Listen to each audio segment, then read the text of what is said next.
Bom, eu me formei na faculdade, na escola, desculpa, e comecei a fazer rádio e TV com cinema, era híbrido a minha faculdade na época, Sim. naquele tempo. E um professor meu olhou para mim, eu já estava no quarto período, assim, de segundo semestre, ele falou, eu acho que você tem mais a ver com moda. Uau. Você não quer mudar? Eu fui fazer cinema e rádio e TV porque eu sempre gostei de me comunicar. Então, eu acreditava que dava para juntar as duas coisas e dar, né? Mas ele falou, você não quer fazer moda? Eu falei, quero. Aí eu transferi a minha faculdade, você está vendo como às vezes uma pessoa que não tem nada a ver com a sua história, ela pode realmente mudar ali o seu destino. Eu ajudo muitas pessoas a descobrirem a mensagem que elas carregam e como elas devem se posicionar. E exatamente uma das formas, uma das 3 perguntas que eu faço é exatamente assim, o que você tem de bom que as pessoas percebem e te elogiam? Então esse professor, ele enxergou algo bom em você, ele falou, acho que o seu caminho é esse. Porque tem gente que não percebe que ela sabe ouvir, ela está tão acostumada com o que ela faz, que ela não consegue entender que aquilo ali é valioso, e é. E esse professor enxergou em você. Por isso, você que está nos acompanhando, ouça o que as pessoas falam de você. Eu não estou falando de crítica, deixa para o lado a crítica, é o elogio, a avaliação sincera, o conselho, porque dali tem um ouro que pode mudar o seu rumo, que é o caso Mudou da meu Barra. destino, completamente. Que legal. E aí eu fui fazer moda e o caminho começou aí. E os pontos foram se ligando, né? Sim. Existe um discurso do Steve Jobs que é muito famoso, chama Ligando os Pontos. E ele diz que quando você olha para frente, é difícil você entender a vida. Mas quando você olha para trás, você vê que os pontos da sua vida se conectam, né? Ele, por exemplo, revolucionou o mercado da tecnologia, da telefonia, quando ele cria a Apple e quando ele cria toda a tipologia. Mas de onde vem isso? Vem lá de trás, quando ele frequentava as aulas em Stanford. Não, Stanford foi quando ele contou essa história. Na universidade que ele fez, ele estudou caligrafia, curso livre. Para quê? Não sabia para quê. Anos depois serviu para criar a caligrafia da Apple. Né? Então, assim, os pontos se ligam durante a vida. Se ligam. Você que já cresceu num lugar que respirava moda, você vai estudar moda e decide criar sua confecção. E também tem mais um ponto ali, que as pessoas acreditam que o Brás ou esses altos atacados que a gente fala, isso não é moda, mas na realidade é. Claro então, eu, quando fui fazer faculdade, as pessoas tinham um sonho de trabalhar em grandes marcas, em grandes estilistas, e eu falava, mas tem uma moda aí ao ar livre, correndo, né? E o Brasil ainda, que é tão populoso, a gente precisa vestir todo mundo, então...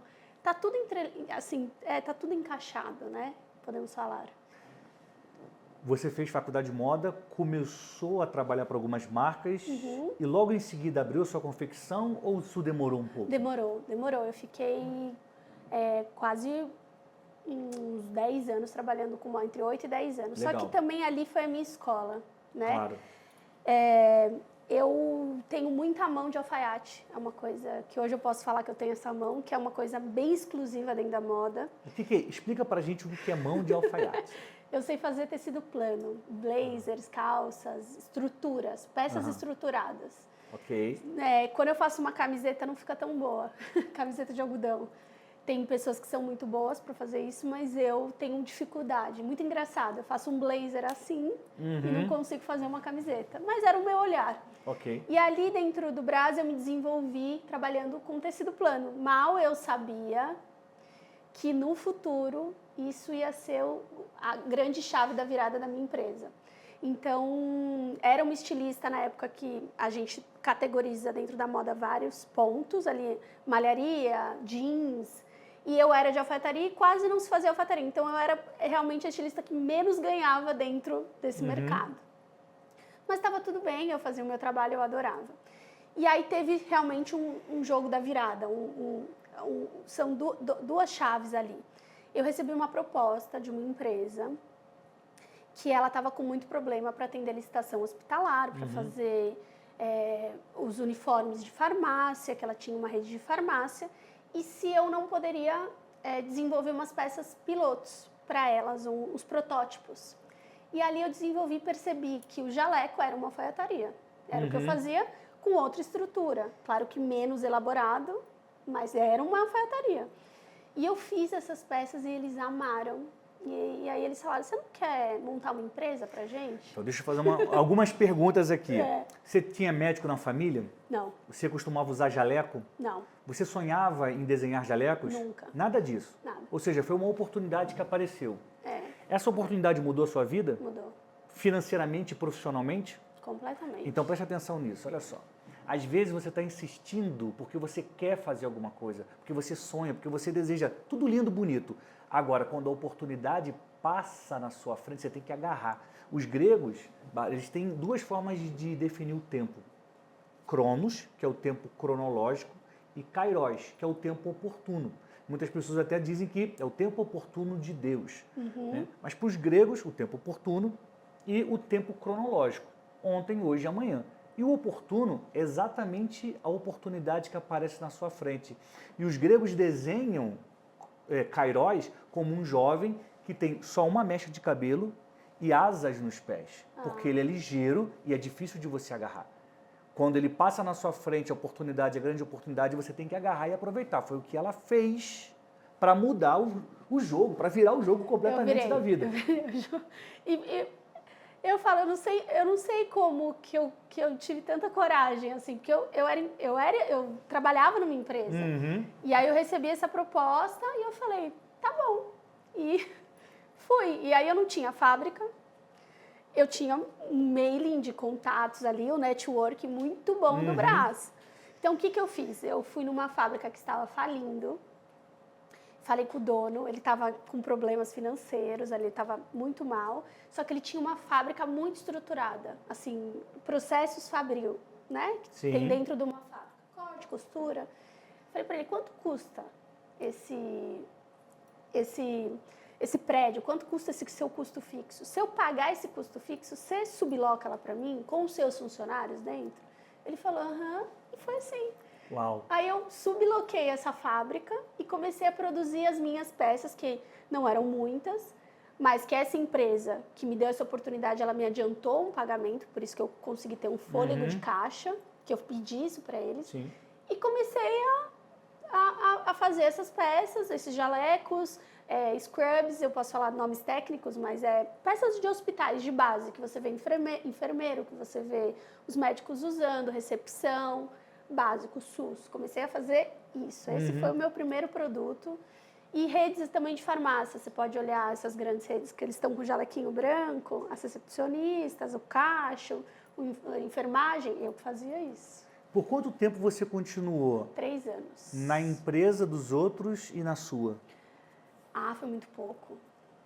Foi coisa de 3 meses, assim, até eu virar o... Não, essa fábrica de sublocada... Você tinha um emprego, você trabalhava para outras pessoas. Aí você resolveu sublocar uma fábrica. Eu tive que sair do meu emprego. Na hora? Na hora.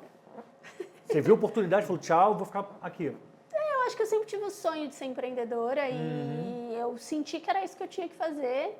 Então, eu saí da empresa onde eu estava e fui montar a minha empresa. E eu não entendi, eu ainda era uma pessoa física, né? Fui montar a minha empresa, meu pai me ajudou e eu acabei montando essa fábrica, que não era minha ainda, mas também era uma oportunidade. E hoje ela é?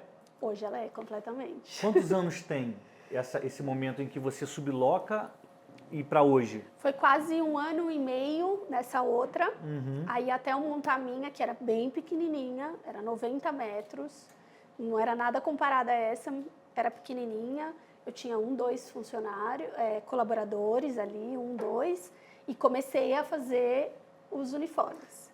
Ou seja, você começa atendendo uma demanda do mercado Demanda do para mercado. produzir os jalecos que eles precisavam, para a farmácia, para o hospital, para o médico, para o enfermeiro, que seja.